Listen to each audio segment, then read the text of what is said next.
Live from NPR News, I'm Corva Coleman. A group of experts in food insecurity is sounding the alarm. Gaza is tipping into famine. Secretary of State Antony Blinken discussed the crisis during a visit in the Philippines today. According to the most respected measure of these things, 100% of the population in Gaza is at severe levels of acute food insecurity. That's the first time an entire population has been so classified. Blinken is traveling next to Egypt and Saudi Arabia to discuss the need for a ceasefire in Gaza. The U.S. continues to urge Israel to admit more food aid into the Palestinian enclave. Israel imposed a blockade on Gaza after the Hamas attack last October. The UN is also warning Haiti is facing the risk of famine. Gangs fighting for control of the country have attacked government buildings and civilians. There is no functioning central government in Haiti. President Biden has signed an executive order advancing research in women's health across federal agencies.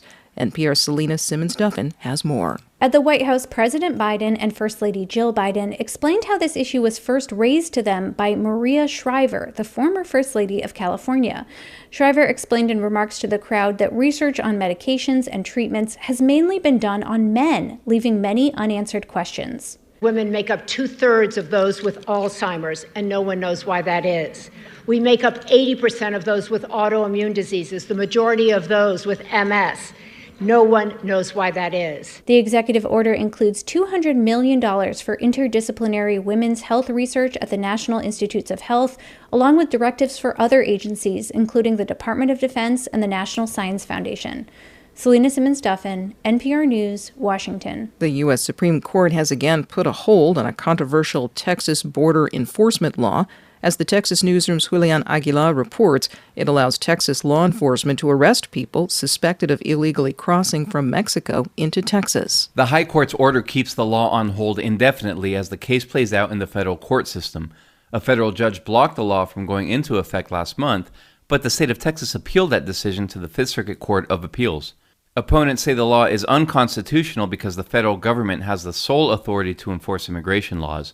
But Texas Republicans, including Governor Greg Abbott, say the law is necessary, blaming the Biden administration for an increase in illegal immigration.